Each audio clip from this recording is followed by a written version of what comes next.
செய்வோம். அன்பும் இரக்கமுள்ள பரலோக பிதாவே, மன மகிழ்ச்சியான இந்த காலை வேலைக்காக நன்றியோடு ஸ்தோத்திரிக்கிறோம். நாம் நிற்பதும் நிர்மூலமாக நிற்பதும் கர்த்தருடைய கிருபையே. அவருடைய இரக்கங்களுக்கு முடிவில்லை, அவை காலைதோறும் புதிதாக இருப்பதற்காக ஸ்தோத்திரம். சேர்ந்து சொல்லுங்க. உன்னதமானவரின் மறைவில் இருக்கிறவன் சர்வ வல்லவரின் எதிர் தங்குவான். கர்த்தரை நோக்கி நீரின் அடைக்கலம், என் கோட்டை, என் தேவன் நம்பியிருக்கிறவர் என்று சொல்லுவேன். அவர் உன்னை வேடனுடைய கண்ணிக்கும் பாழாக்கும் கொலை நோய்க்கும் தப்புவிப்பார். அவர் தமது சிறகுகளால் உன்னை மூடுவார். அவர் சத்தியம் உனக்கு பரிசையும் கேடகமாகும். இரவில் உண்டாகும் பயங்கரத்திற்கும் பகலில் பறக்கும் அம்புக்கும் இருளில் நடமாடும் கொலை நோய்க்கும் மத்தியானத்தில் பாழாக்கும் சங்காரத்திற்கும் நீ பயப்படாதிருப்பாய். உன் பக்கத்தில் 1000 பேரும் வலது பக்கத்தில் 16,000 பேரும் விழுந்தாலும் அது உன்னை அணுகாது. உன் கண்களால் மாத்திரம் அதை பார்த்து துன்மார்க்கருக்கு வரும் பலனை காண்பார். எனக்கு அடைக்கலமாய் இருக்கிற உன்னதமான கர்த்தரை நீர் தாபமாய் கொண்டாய். ஆகையால் பொல்லாப்பு உனக்கு நேரிடாது. வாதை உன் கூடாரத்தை அணுகாது. வாதை உன் கூடாரத்தை அணுகாது. உன் வழிகள் எல்லாம் உன்னை காக்கும்படி தம்முடைய தூதலுக்கு கட்டளையிடுவார். உன் பாதம் கல்லில் இடராதபடிக்கு தம் கரங்களிலே ஏந்தி கொண்டு போவார்கள். சிங்கத்தின் மேலும் விரியின் பாம்பின் மேலும் நீ நடந்து பாலசிங்கத்தின் ஒளி செல்வத்தை நீ மிதைத்து போடுவார். அவனிடத்தில் வாஞ்சியா இருக்கிறபடினால் அவனை விடுவிப்பேன். அவனை நாமத்தை அறிந்திருக்கிறபடினாலே அவனை உயர்ந்த அடைக்கலத்தில் வைப்பேன். எல்லாம் சேர்ந்து சொல்லுங்க. அவர் என்னை நோக்கி கூப்பிடுவான், நான் மறு உத்தரவு செய்து ஆபத்திலே நான் அவனோடு இருந்து அவனை தப்புவித்து அவனை கனப்படுத்தி நீடித்தனக்கு அவனை திருப்தியாக்கி என் ரட்சிப்பை காணும்படி செய்வேன். இப்படி எங்களை நடத்தி வருவதற்காக ஸ்தோத்திரம். நீ கொடுத்த எல்லா ஆசீர்வாதங்களுக்காகவும் நன்மைகளுக்காகவும் அற்புதங்களுக்காகவும் நீ செய்து வருகிற ஆச்சரியங்களுக்காக நன்றி செலுத்துகிறோம். இல்லாததில் இருக்கிறவர்களை போல அடைத்து கொடுத்து கடலில் ஆழத்தில் இருந்தாலும் வானத்தில் இருந்தாலும் அது எங்கிருந்தாலும் கொண்டு வந்து உங்கள் மடியிலே கொண்டு வந்து போடுகிற கர்த்தருக்கு ஸ்தோத்திரம். கர்த்தாவே, நீர் சாலமோனை ஞானவானாய் மாத்திரமல்ல ஐஸ்வர்யவானாவும் கூட ஆசீர்வதித்தீர். அது போல எங்களுக்கு ஞானத்தையும் கொடுத்து கேளாத ஐஸ்வர்யத்தையும் அமைதியும் கொடுத்திருக்கிறீர். அதுக்காக ஸ்தோத்திரம். எல்லா துதியும் கனமகியும் முட்டு சொல்கிறோம். இயேசுவின் நாமத்தில் ஜெபிக்கிறோம் நல்ல பிதாவே, ஆமென். கர்த்தரின் சத்தம் வல்லமை உள்ளது, கர்த்தரின் சத்தம் மகத்துவம் உள்ளது. இந்த பாடலை நாம் பாடுவோம். கர்த்தரின் சத்தம் வல்லமை உள்ளது, கர்த்தரின் சத்தம் மகத்துவம் உள்ளது. திரண்ட தண்ணீர் மேல் ஜல பிரவாகமே கர்த்தரை முழங்குகின்றார். அல்லேலூயா. கர்த்தரின் சத்தம் வல்லமை உள்ளது, கர்த்தரின் சத்தம் மகத்துவம் உள்ளது. திரண்ட தண்ணீர் மேல் ஜல பிரவாகமே தற்பரன் முழங்குகின்றார். அல்லேலூயா. பலவான்களின் புத்திரரே பரிசுத்த அலங்காரமாய் கனவல்லமை மகிமை கர்த்தருக்கே செலுத்திடுங்கள். பிதா குமாரன் பரிசுத்தாவியே பெரு ஆசீர்வாதம் பெருக. பிதா குமாரன் பரிசுத்தாவியின் புது ஆசீர்வாதம் பெருக. கர்த்தரின் சத்தம் வல்லமை உள்ளது, கர்த்தரின் சத்தம் மகத்துவம் உள்ளது. திரண்ட தண்ணீர் மேல் ஜல பிரவாகமே கர்த்தரை முழங்குகின்றார். அல்லேலூயா.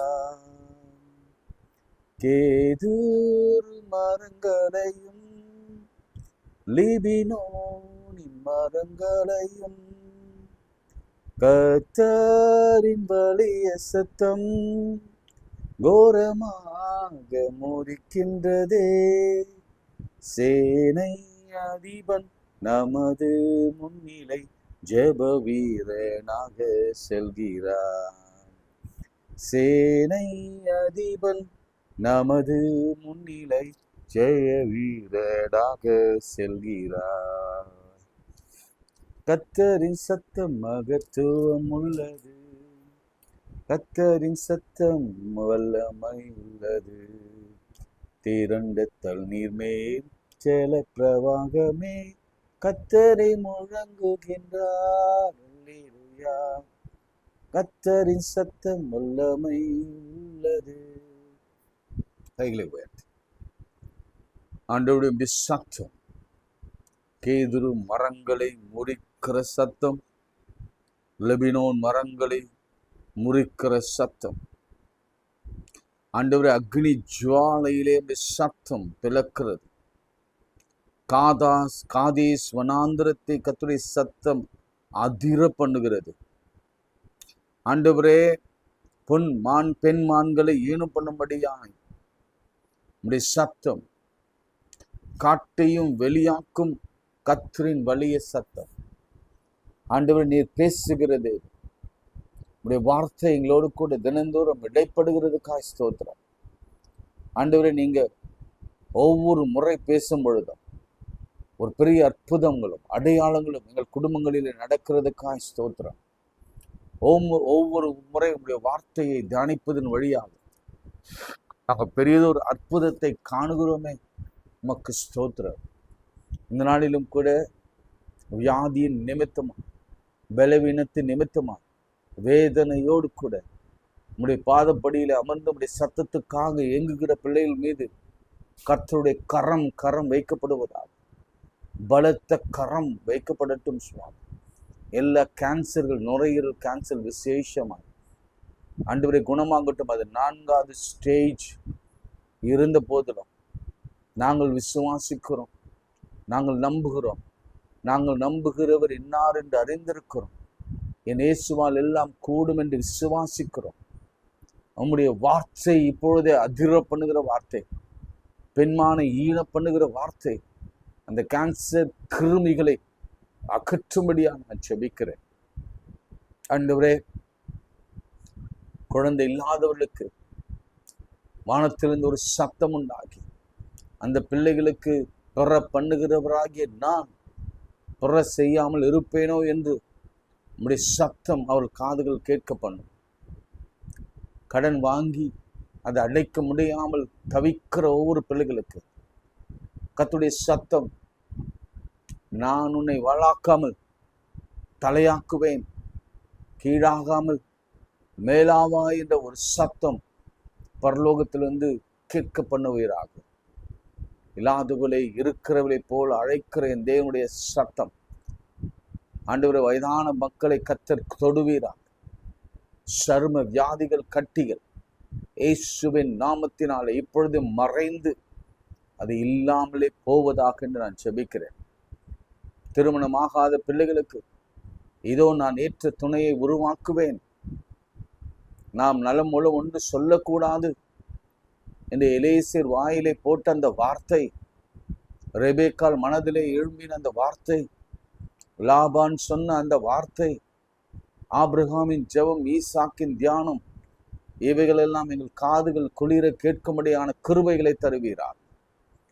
வேலை இல்லையே, இரட்டிப்பான நன்மை தருவேன், நான் இன்றே தருவேன் என்று சொல்லி வேலையோடு கூட நீ வீடு வாசல்களும் ஏற்படுத்துகிற தேவனுடைய சத்தம் நம் செவிகளிலே விழட்டும். எல்லா அந்தகார வல்லமின் கிரைகள், பிசாசின் கிரைகள், அலக்கழிக்கிற பொல்லாத ஆவிகள், முச்சரித்து வைக்கிற பொல்லாத ஆவிகள் எல்லாம் ஃபிக்ஸ் இயேசுவின் நாமத்தினாலே, இயேசு கிறிஸ்துவின் வல்லமுள்ள இரத்தத்தினாலே, ஓ ஜீசஸ், இயேசுவின் இரத்தத்தினாலே, ஓ இயேசுவின் இரத்தத்தினாலே இப்பொழுது விடுதலை, விடுதலை. இந்த கேட்கிற பிள்ளைகள் வீட்டுக்குள்ள உம்முடைய சத்தம், காதேஸ் வனாந்தரத்தை அதிர செய்கிற சத்தம், பெண் மானை ஈன பண்ணுகிற சத்தம், வெளியே போ என்று சொல்லுகிற சத்தம், லாசருவே வெளியே வா என்று அழைக்கிற சத்தம் ஒவ்வொரு வீடுகளிலும் கேட்கப்படுவதாக. பிரேத கல்லறையில் இருந்தவன அதற்றின என் இயேசுவின் சத்தம் இப்பொழுது ஒவ்வொரு வீடுகளிலே காணப்படுகிற பிசாசின் கிரியைகள் அந்த வீட்டை விட்டு எல்லோ கருப்பாகும். இயேசுவின் நாமத்திலே வெளியேறுகிறதுக்காய் ஸ்தோத்திரிக்கிறேன். கர்த்தர் ஆசீர்வாதங்களை அருள பண்ண போகிற, சாட்சியா நிற்க போகிற கிருபைக்காய் ஸ்தோத்திரம். இயேசுவின் நாமத்தில் ஜெபிக்கிறோம் நல்ல பிதாவே, ஆமென். பிரியமானவர்களே, ஆண்டவர் ஒரு காரியத்தை இந்த வாரத்திலே நம்மோடு கூட பேச துவங்கினார்.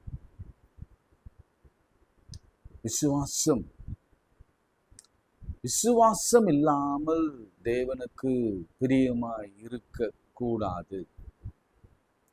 எப்படி ஆரம்பிச்சாருன்னா, மார்க்கு 6ஆம் அதிகாரத்துல இப்படிதான் ஆரம்பிச்சாரு. அவர் விசுவாசம் இல்லாத இடத்திலே, அவரை நம்பாத இடத்திலே அவர் அற்புதம் செய்ய விரும்பவில்லை. திரும்ப திரும்ப அவங்க காதல போடுறாங்க. அவரை நம்பாத இடத்துல அவர் அற்புதம் செய்ய விரும்பவில்லை. ஆனா நேற்று என்ன சொன்னார்? நீங்க விரும்பினாலும் சரி, நீங்க விசுவாசிக்காமலும் போனாலும் சரி, ஒரு நாளிலே ஒரு பெரிய கிரியை உங்கள் மத்தியிலே, ஆபகு 1ஆம் அதிகாரம் 5ஆம் வசனத்துல, நீங்கள் விசுவாசியாத கிரியை உங்கள் நாட்களிலே நான் செய்வேன் என்று ஆண்டவர் நேற்று ரொம்ப தெளிவா பேசினார். இதனால நான் விசுவாசிக்க மாட்டேன், ஆண்டவரா எனக்கு பயங்கரமா செய்வார் அப்படி இல்லை. இதெல்லாம் ஏன் சொல்லிட்டு வர்றாருன்னா, இன்னும் நாம விசுவாசத்துல, ஆண்டவரை நம்புகிறதுல, ஆண்டவர் தான் மெய்யான தெய்வம் என்பதுல இன்னும் நாம் உறுதியா இருக்கும்படி சில பாடங்களை நமக்கு ஒவ்வொன்றாக அவர் கற்றுக் கொடுத்து வருகிறார். நேற்று ஒரு இன்சிடென்ட்டை நம்ம பார்த்தோம். சகரியா இன்சிடென்ட்டை நம்ம பார்த்தோம், சரிங்களா? இன்றைக்கு இன்னொரு இன்சிடென்ட்டை நம்ம பார்க்க போகிறோம். அது என்ன இன்சிடென்ட்னா, 2 ராஜாக்கள்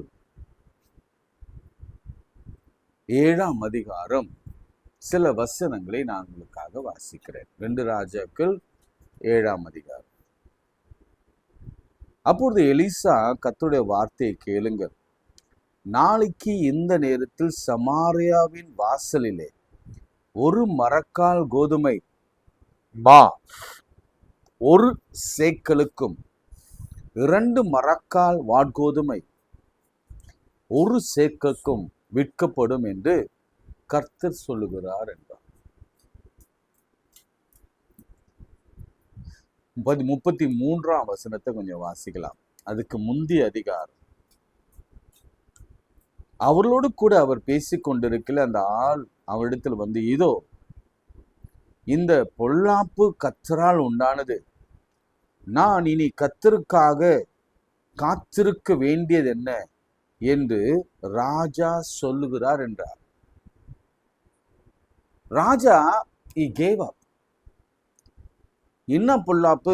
அதுக்கு முந்தி ரொம்ப பெரிய பஞ்சம் நாட்டுக்குள்ள வருது. அந்த பஞ்சத்தினால ஜனங்க நிறைய பேரு சாப்பாடு இல்லாம செத்து போகிற அளவுக்கு பஞ்சம் நாட்டுல தலை விரித்து அடுகிறது. அப்போ ராஜா சொல்றான், இனி கர்த்தருக்காக நாம் காத்திருக்க வேண்டியதில்லை. ஏன்னா அவரால்தான் ஹோப்பை விட்டுட்டான். இன்னைக்கு நம்ம ராஜா மாதிரி ஒருவேளை வீட்டுல ஹெட், அது அப்பாவா இருக்கலாம், அவ்வளவுதான், நம்பிக்கையே அற்று போய், ஏதோ ஒரு தப்பு பண்ணிட்டோம் லைஃப்ல, என்னைக்கோ தப்பு பண்ணிட்டோம், என்னைக்கோ நம்ம மிஸ்பிஹேவ் பண்ணிட்டோம், என்னைக்கோ நம்ம பாவம் பண்ணிட்டோம், இந்த பாவத்தினாலதான் இத்தனை நாட்கள் தாமதம், காத்திருக்கிறோம், வரல, சுகவீனம், பலவீனம், நோய்கள் அப்படின்னு நாம நினைத்து கொண்டு அவ்வளவுதான். இனி சில நேரங்கள்ல நம்ம ஃப்ரஸ்ட்ரேட் ஆட்டா என்ன சொல்லுவோம்? ஆமாண்டவரே, நாமளே ஒத்துப்போம்ல, நாங்க பண்ண தப்பு தான், தப்புனாலதான் இவ்வளவு வந்தது, சரி நாங்க என்ன பண்ண முடியும், எங்ககிட்ட என்ன இருக்கு, இனிமேல் அவ்வளவுதான், ஒன்றும் செய்ய முடியாது என்று நம்ம ஹோப்பையே கைவிடணும். அவ்வளவுதான். அடுத்த ஒரு நிகழ்ச்சி பாருங்க, 2ஆம் வசனம் 7:2. அப்போது ராஜாவுக்கு கைலாகு கொடுக்கிற பிரதானி ஒருவன் தேவனுடைய மனுஷனுக்கு பிரதியுத்தரமாக, இங்க மனுஷன், இதோ கர்த்தர் வானத்திலே மதகுகளை உண்டாக்கினாலும் இப்படி நடக்குமா என்றான். அவன் கேட்ட கேள்வி பாருங்க, வானத்திலே மதகுகளை. அப்போ வானத்திலிருந்து ஆண்டவர் திறந்தாலும் இப்படி நடக்குமா? அவனுக்கு நம்ம ஆண்டவரை பத்தி தெரியல. இஸ்ரேல் மக்களை எப்படி வானத்தை திறந்து அவர் மன்னாவினாலே போஷித்து கீழ்காற்ற அடிக்க பண்ணி அந்த கீழ்காற்றிலே காடுகள் எல்லாம் கொண்டு வந்து வனாந்தரத்துல விட்டு அவர் வனாந்தரத்துல கற்பாறைகளை திறந்து தண்ணீரை கொடுத்து மாறா போல கசப்பான தண்ணீரை மதுரமா மாற்றி எரிகோவை சுவற்றை உடைத்து யோர்தான உருக்குவையெல்லாம் நிற்க பண்ணி செங்கடலை பிளந்து அவர் செய்த கிரியைகளை கொஞ்சம் கூட மனசுல வைக்காம, இன்னைக்கு நம்முடைய பெரிய தவறே இதுதான். இது பெரிய விஷயம். ஆண்டவரால இது கூடுமா அப்படின்னு கேட்கிற மாதிரி இருக்கு. கஷ்டங்க. இது எப்படிங்க நடக்கும்? ஆண்டவர் வானத்துல மதகுகளை திறந்து, திரும்ப வாசிக்கிறேன், அநேகருடைய புலம்பலும் அல்லது அநேகர் நம்ம எல்லாவற்றையும் கிவ் அப் பண்ணிட்டு நம்ம சொல்ற காரியம் இதுதான். என்ன சொல்றோம் பாருங்க, வானத்திலே மதகுகளை உண்டாக்கினாலும் இப்படி நடக்குமா என்றான். அதற்கு அவன், அப்போ தீர்க்கதரிசி ரொம்ப கோபமா சொல்றாரு. என்னன்னு சொல்ல தெரியுமா? உன்னுடைய கண்களினாலே அதை காண்பாய், ஆனாலும் அதில் சாப்பிட மாட்டாய் என்றார். நீ பார்ப்ப, ஆனா நீ சாப்பிட மாட்ட. இங்க நிறுத்திட்டு என் ஆண்டவர் இயேசு கிறிஸ்து சொன்ன இன்னொரு காரியத்தை நான் உங்களுக்கு காண்பித்து கொடுத்துட்டு நான் திரும்ப இங்க வரேன். நமக்கு எல்லாருக்கும் தெரிந்த ஒரு நிகழ்ச்சி மார்த்தாள். நாம நிறைய நேரம் மார்த்தாள் மரியாள் நிகழ்ச்சியையும் லாசரு மரணத்தையும் நம்ம கேட்டிருக்கிறோம். அதை பல கோணங்களில நாம தியானித்திருக்கிறோம். இன்னைக்கு ஆவியானவர் இப்படிதான் என்னோட பேசினார்.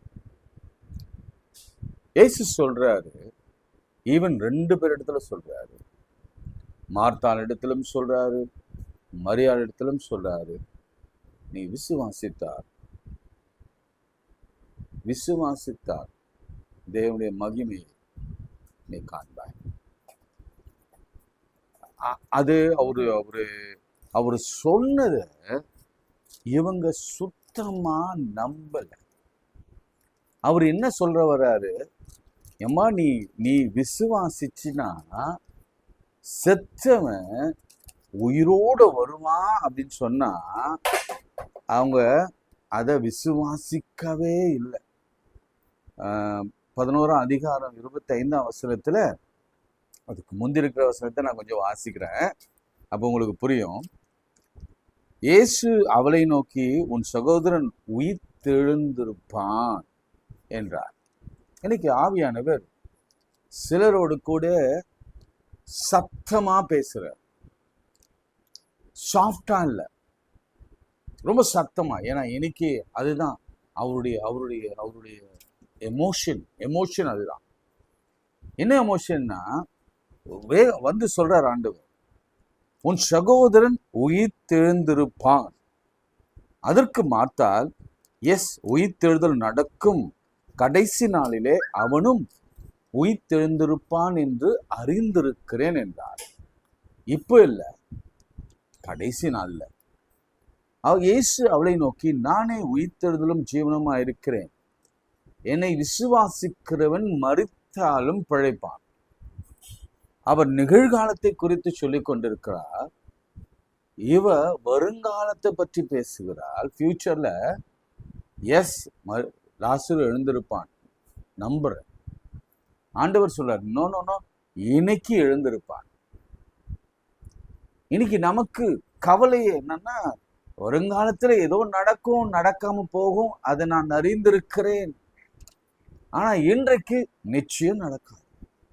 ஏன்னா 4 நாள் ஆச்சு நாரும். நம்ம வாழ்க்கை அவ்வளவுதான், இப்படிதான் நினைச்சு கொண்டு இருக்கோம். இல்லைங்க, நாங்க கூப்பிட்ட நேரத்துல அவர் வரல. அவர் வந்திருந்தா அவன் பிழைத்திருப்பான். ஆனா இப்ப அவர் வரல. இதுதான் நம்முடைய புலம்பலாக இருக்கிறது. உயிரோடு இருந்து என்னை விசுவாசிக்கிறவனோ, இங்க முக்கியமா நீங்க கவனிக்கணும், உயிரோடு இருந்து என்னை விசுவாசிக்கிறவனோ என்றென்றைக்கும் மறிப்பதில்லை.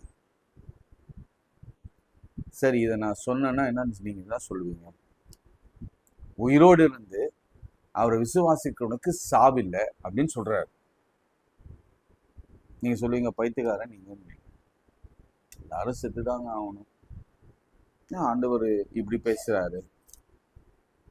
அவர் ஃபியூச்சரை பத்தி பேசல. இன்னைக்கு நீங்க என்ன சொல்றீங்க? என் உடல் செத்து போயிற்று, என் சரீரம் செத்து போயிற்று, என் அவயவங்கள் செத்து போயிற்று, என்னுடைய உறுப்புகள் செத்து போயிற்று, என்னுடைய கிட்னி செத்து போயிட்டு பழந்து போயிருக்கிறது, என்னுடைய யூட்டரஸ் செத்து போயிருக்கு, என்னுடைய இருதயம் செத்து போயிருக்கு, என் கண்கள் செத்து போயிருக்கு, என் நினைவு செத்து போயிருக்கு, சுத்த சுவாதீனம் இல்லாமல் இருக்கிறேன். இப்படி நாம் பேசிக்கொண்டிருக்கிற வேளையில என் ஆண்டவர் சொல்லுகிறது என்னவென்றால், உயிரோடு இருந்து என்னை விசுவாசிக்கிறவன், நான் சொன்ன காரியங்கள் இவை எல்லாம் போயிருந்தாலும் அவன் பிழைப்பான் என்பதை விசுவாசிக்கிறையா? இன்னைக்கு நான் ஆவியானவர் துணையோடு கூட உரத்த சத்தமாய் உங்களிடத்துல கேட்கிற ஒரு காரியம் என்னன்னா, சாவே ஆனாலும் சரி, சரீரம் செத்து போகிற நிலையில இருந்தாலும் சரி, தேவனை விசுவாசிக்கிறையா? என்னடா ரொம்ப மதிப்பு இல்லாம பேசுறான்ல, அவர் கேட்டதை நான் அப்படியே உங்களுக்கு கேட்கிறேன். விசுவாசிக்கிறியா? கல்யாணம் நடக்கும்னு விசுவாசிக்கிறியா? வேலை கிடைக்குன்னு விசுவாசிக்கிறியா? இந்த ஆட்சி மாற்றம் வரும் இன்னும் விசுவாசிக்கிறியா? ஏதோ ஒரு அவநம்பிக்கையில நம்ம we gave up everything. அவ்வளவுதான் ஆண்டவரே, அவ்வளவுதான். அவன் எப்படி அந்த ராஜா, இஸ்ரவேலின் ராஜா சொன்ன மாதிரி, இல்ல இது கர்த்தருடைய கோபம், இனி நம்ம காத்திருக்க வேண்டியது இல்லை. அப்புறம் தொடர்ந்து நீங்க வாசிங்கன்னா உங்களுக்கு தெரியும். அவங்க சொல்றாங்க, இயேசு இருந்த இடத்துல மரியாள் அவரை கண்ட உடனே அவர் பாதத்தில் விழுந்து, ஆண்டவரே, நீர் இங்கே இருந்திருந்தீரானால் என் சகோதரன் மரித்திருக்க மாட்டான். நாம் எப்படி சொல்லுவோம் தெரியுமா? கடவுள் எங்க இருக்கிறாரு? அவர் இல்லைங்க. அவரு எங்க இருக்கிறார் சொல்லுங்க பார்ப்போம். ஏசாமியா? இன்னைக்கு சிலர் சொல்லுவாங்க, ஏசுவா? ஆமாங்க, வரலாற்றுல ஒருத்தர் வந்தாருங்க, பிறந்தாரு, இறந்தாரு, எல்லாம் சொல்றாங்க. அவர் சிலுவையில் அறையப்பட்டாரு, அப்புறம் உயிர்த்திருந்தான்னு சொல்றாங்க. அது வரைக்கும் நான் நம்புறோம். அதுக்கு மேல எங்களால எதுவும் நம்ப முடியல. பிரியமானவர்களே, ஏசாயாவில் 7ஆம் அதிகாரம் 9ஆம் வசனம், இதெல்லாம் எடுக்கும்போது தான் வருது. ரொம்ப இதெல்லாம் நம்ம பார்க்க தவறின வசனங்கள். என்ன வசனம்னா, ஏசாயா 7:9, ஐசாயா, எப்ராயிம் தலை சமாரியா, சமாரியாவின் தலை ரெமலியாவின் மகள், நீங்கள் விசுவாசியாவிட்டால் நிலை பெற மாட்டீர்கள் என்று சொல் என்றார். நீங்க விசுவாசிக்கலனா உங்களால ஸ்டேபிளா நிலைத்து இருக்க முடியாது. எஸ்டாப்ளிஷ்ட், ஆங்கிலத்தில், if you will not believe surely you shall not be established. நீங்க விசுவாசிக்கலன்னா நிலைத்திருக்க முடியாது. ரொம்ப ரொம்ப ரொம்ப தெளிவா சொல்றாரு. நீங்க விசுவாசிக்கலன்னா நிலைத்திருக்க முடியாது. ஆண்டவருடைய வார்த்தை எப்படி இருக்குதுன்னா 2 கொரிந்தியர் 1:20 அவருடைய வார்த்தை, அவருடைய வாக்குத்தத்தங்கள் ஆம் என்றும் ஆமேன் என்றும் இருக்கிறது. அவர் உண்டு என்று நாம் நம்பணும். அவர் இருக்கிறார் என்று நம்பணும். அவராலே எனக்கு எல்லாம் செய்ய முடியும் என்று நம்பணும். இந்த நம்பிக்கை இல்லைன்னா வாழ்க்கையில் நம்ம எதையும் சுதந்திரிக்கவே முடியாது. நடந்ததுன்னா இந்த ஸ்டோரியை நான் எலாபரேட்டா நம்ம படிச்சோம்னா ரொம்ப ரொம்ப நல்ல ஸ்டோரி. ஒரு குஷ்டரோகிகள் 4 பேர் ஒளிவு மாசல்ல இருந்தாங்களாம். அவங்க சொன்ன வார்த்தையை கவனிங்க. இதுதான் நம்முடைய வார்த்தையாக இருக்கு. நான் கொஞ்ச நேரத்துல முடிக்கிறேன். நல்லா உன்னிப்பா கவனிங்க. இதெல்லாம் நம்ம ஆராய்ந்து படிக்க வேண்டிய சங்கதிகள். ஒருவன் சொல்றான், நாம் இங்கே இருந்து சாக வேண்டியது என்ன? சரிங்களா? ஒளிமுக வாசல்.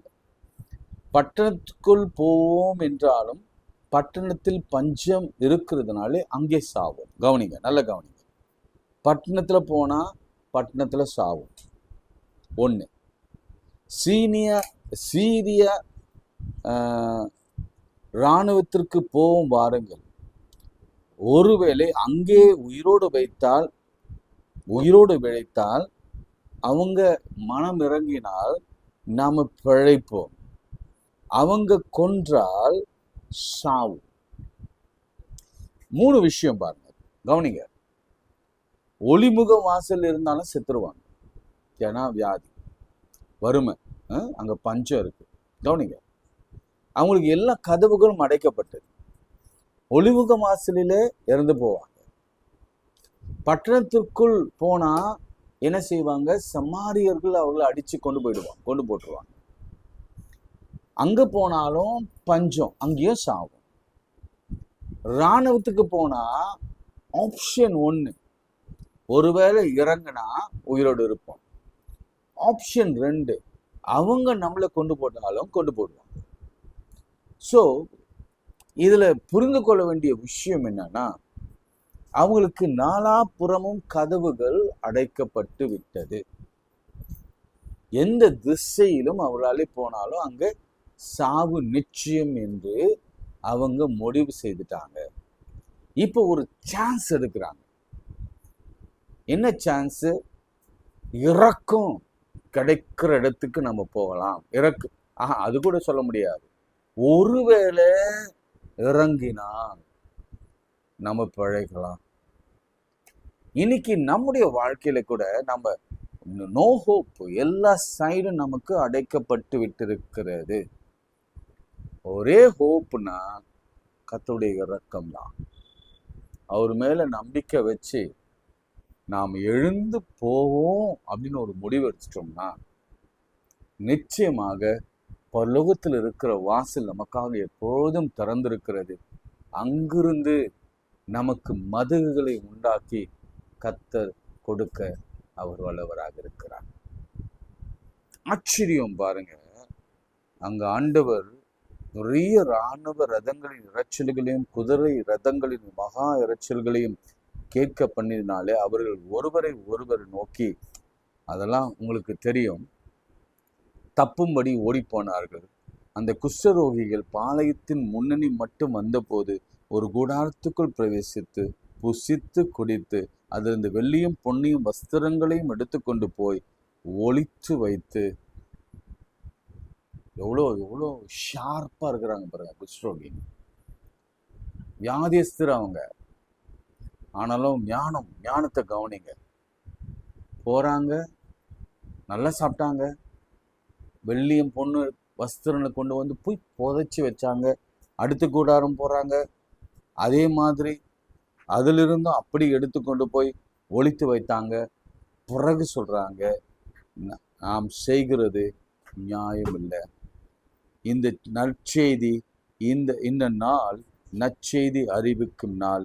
நான் மௌனமா இருந்தால், பொழுது விடிய மட்டும் காத்திருந்தால் குற்றம் நம்மேல் சுமரும். இப்போது நாம் போய் ராஜாவின் அரண்மனையாருக்கு இதை அறிவிப்போம். வாருங்கள் என்றார். அப்புறம் ராஜா இடத்துல சொல்றாங்க. ராஜா அதே மாதிரி 16ஆம் வசனத்துல, அப்போது ஜனங்கள் புறப்பட்டு சீரியன் பாளையத்தை கொள்ளையிட்டார்கள். கர்த்தருடைய வார்த்தையின்படியே ஒரு மரக்கால் கோதுமை மா 1 சேக்கலுக்கும் 2 மரக்கால் வாற்கோதுமை 1 சேக்கலுக்கும் விற்கப்பட்டது. ராஜா தனக்கு கைலாகு கொடுக்கிற அந்த பிரதானி ஒளிமுக வாசலை விசாரிப்பா இருக்க கட்டளையிட்டு இருந்தான். அவன் போயிட்டு அவனை நீதான் விசாரிக்கணும். ஒளிமுக ஜனங்கள் அவனை நொறுக்கி மிதித்ததுனாலே ராஜா தேவனுடைய மனுஷனிடத்துல வந்தபோது சொல்லியிருந்தபடியே அவன் செத்து போனான். அடுத்த வசனங்களை நான் வாசிக்கிறேன். அதற்கு அந்த பிரதானி தேவனுடைய மனுஷனுக்கு பிரதியுத்தரமாக, இதோ கர்த்தர் வானத்திலே மதுகளை உண்டாக்கினாலும் இந்த வார்த்தையின்படி நடக்குமா என்று சொல்ல, இவன் இதோ உடைய கண்களினாலே அதை காண்பாய், ஆனாலும் அதிலே சாப்பிட மாட்டாய் என்றானே. அந்த பிரகாரம் தானே அது நடந்தது. ஒளிமுக வாசலிலே ஜனங்கள் அவனை நெருக்கி மிதித்ததினாலே அவன் செத்து போனான். கர்த்தரை நம்புங்க, நிலைப்படுவீர்கள். இன்னைக்கு இந்த நம்பிக்கை தான் கொஞ்சம் கொஞ்சமா பிசாசு எடுத்துக்கொண்டே போகிறான். சில வியாதிகள் வரும் பொழுது ரொம்ப பெரிய விசுவாசிகள் கூட, சில உபத்திரவங்கள் வருகிற பொழுது பெரிய பெரிய விசுவாசிகள் கூட, பெரிய பெரிய ஜெபிக்கிறவர்கள் கூட, வேதத்தை நேசிக்கிறவர்கள் கூட, முதிர்ந்தவர்கள் அறிவார்ந்தவர்கள் கூட சில நேரங்களிலே நம்பிக்கை இழந்து பயந்து இது நடக்குமா என்ற கேள்வியை கேட்கிறோம். ஆண்டவரிடத்துல இந்த கேள்வி மாத்திரம் நாம என்னைக்கும் கேட்கப்படாத ஒரு கேள்வி, கேட்கக்கூடாத கேள்வி. நடக்குமா? நடக்குமா? அதே மாதிரி அந்த ராஜா சொன்னான். எனக்கு இன்னும் அந்த ராஜா சொன்னதுதான் எனக்கு ரொம்ப, அவன் எவ்வளவு விரக்தியில அதை பேசுறான் பாருங்க. நம்ம செய்த காரியம். அதனால என்ன சொல்றான், நான் இனி ஏன் காத்திருக்கணும்? நான் கர்த்தருக்காக காத்திருக்க வேண்டியது என்ன என்று ராஜா சொல்கிறான். ஏன் நான் அவன் சொல்றான், இந்த ஆள் அவனிடத்துல வந்து இதோ இந்த பொல்லாப்பு கர்த்தரால் உண்டானது, நான் இனி கர்த்தருக்காக காத்திருக்க வேண்டியது என்ன என்று ராஜா சொல்கிறார் என்றான். அப்படிதான் நம்முடைய வாழ்க்கை இருக்கிறது. இன்னைக்கு அப்படி இருக்கக்கூடாது. ஆண்டவர் மரியாள் இடத்துல மார்த்தா இடத்துல சொன்ன வார்த்தை இதுதான், நீ விசுவாசித்தால். இங்க தீர்க்கதரிசி இந்த ராஜாவின் கைலாக கொடுக்கிற பிரதான இடத்துல சொன்னது இதுதான். நீ பாப்ப, ஆனா அதுல டேஸ்ட் பண்ண மாட்டேன். நீ டேஸ்ட் பண்ண மாட்டேன். இறுதியா ஒரே ஒரு விஷயம், இன்னைக்கு நாம நம்முடைய விசுவாசத்துல பலப்பட்டிருக்கிறோம்னு வச்சுக்கோங்களேன். இன்னைக்கு நம்ம விசுவாசத்துல ஆண்டவர் நிச்சயம் செய்வார். ஒரு நம்பிக்கை வந்து விட்டது, நிச்சயம் செய்வார். 100%. அவரை தேடுகிறவர்களுக்கு ஒரு குறையும் இல்லை. நீதிமான் ஓடி சுகமாய் தங்குவான். அதனால நான் எழுதி தரேன். நீங்க ஆண்டவரை நம்பி ஒருவேளை தோற்று போட்டதாக, அல்லது வியாதிப்பட்டு மரித்ததாக, அல்லது பலவீனப்பட்டு அவருடைய பாளையத்துல இருந்ததாக சரித்திரம் இல்லை. நான் எழுதி தரேன். எந்த ஒரு ஜெபமும் கேட்கப்படாத ஜெபம் என்று சொல்லப்படுவதே இல்லை. ஒருவேளை தாமதிக்கலாம், ஆண்டவர் அதை நிறுத்தி வைக்கலாம், அல்லது ஏற்ற சமயத்தில் அதில் கொடுக்கலாம், அல்லது அதை அவர் விரும்பினபடி கொடுக்கலாம் என்பதெல்லாம் நமக்கு தெரிந்த ஒரு உண்மைதான். ஆனா அவர் அவர் அவர் அவர் அவர் அவர் நம்முடைய நம்பிக்கையில, நம்முடைய விசுவாசத்தை அவர் என்ன பண்றாருன்னா மதிக்கிறார். அதற்கேற்ற பலனை அவர் கொடுக்கிறார். ஆனாலும் நாம் என்ன சொன்ன தெரியுமா, ஆண்டவரே நீங்க செய்தீங்கன்னா இந்த நாள் நற்செய்தி அறிவிக்கும் நாள். நாம் மௌனமா இருந்தால் குற்றம் நம்மேல் சுமரும். அவங்க அனுபவிக்கவே இல்லை. வெறும் சாப்பிட்டாங்க, அவ்வளோதான். குடிச்சாங்க, சாப்பிட்டாங்க, அவ்வளோதான். சிம்பிள். எடுத்து ஒழித்து வைத்தாங்க, அவ்வளோ. உடனே ராஜாவிடத்துல போய் சொன்னாங்க, இங்க சாப்பாடு, இங்க வெள்ளி, பொண்ணு, மரக்கால், கோதுமை எல்லாம் இருக்கு, வந்து எடுத்து ஷேர் பண்ணி கொடுங்க என்று சொன்னார். இன்னைக்கு ஆண்டவர் நம்மிடத்துல எதிர்பார்க்கிற காரியம் என்ன தெரியுங்களா? ஒண்ணு விசுவாசம். எஸ், விசுவாசம். அத்தோடு கூட ஆண்டவருக்காக ஏதாவது செய்வீங்களா அப்படின்னு எதிர்பார்க்கிறார். நான் செய்தான் நீங்க திரும்ப செய்வீங்களா அப்படின்னு ஆண்டவர் பார்க்கிறார். ஜெபம் செய். அன்பு இரக்கமுள்ள பரலோக பிதாவே, மனமகிழ்ச்சியான இந்த வேலைக்காக நன்றியோடு ஸ்தோத்திரிக்கிறோம். விசுவாசம் இல்லாமல் தேவனுக்கு பிரியமாய் இருப்பது கூடாத காரியம். அதனாலே உங்களுடைய வார்த்தையும் உண்மையும் என் இயேசுவையும் கர்த்தரையும் நாங்கள் நம்புகிறோம். கர்த்தரை நம்புங்கள், நிலைப்படுவீர்கள். கர்த்தருடைய வார்த்தையை நம்புங்கள், அப்பொழுது ஸ்திரப்படுவீர்கள் என்ற வார்த்தை சொல்லுகிறபடியே நாங்கள் நம்பும்படியான கிருபையை தார். ஒருவேளை எங்களுக்கு நம்பிக்கை இல்லைன்னா ஆண்டவரே, என் அவிசுவாசம் நீங்கும்படி உதவி செய்யும் என்று அந்த தகப்பன் கெஞ்சினது போல நாங்கள் கெஞ்சுகிறோம். இன்றைக்கு எதெல்லாம் இல்லாதவைகள், எதெல்லாம் முடியாதவைகள், எதெல்லாம் கூடாதவைகள், எதெல்லாம் ராங்கு, எதெல்லாம் கிடைக்காதவைகள் என்று நிர்ணயிக்கப்பட்டிருக்கிறதோ இந்த உலகத்திலே தற்காலிகமாக, அவையெல்லாம் பரலோகத்தின் மதகுகளை திறந்து என் ஆண்டவருடைய பிள்ளைகளுக்கு கொடுப்பீராக. எல்லா வீடுகளிலும் பிரவேசிங்க. அந்த வீட்டிலே காணப்படுகிற எல்லா குறைவுகளையும் நிறைவாக்கி அவர்கள் சாப்பிட்டு திருப்தி அடைந்து மீதம் எடுக்கிற கிருபையை தந்து ஆசீர்வதிங்க. எல்லா துதி கன மகிமை ஒருவருக்கே செலுத்துவோம். இயேசுவின் நாமத்தில் ஜெபிக்கிறோம் நல்ல பிதாவே, ஆமென். நமது ஆண்டவராகிய இயேசு கிறிஸ்துவின் கிருபை, பிதாவாகிய தேவனுடைய அன்பு, பரிசுத்த ஆவியின் ஐக்கியம் நம் அனைவரோடும் இன்னும் சதாக்கள் நிலைத்திருப்பதாக.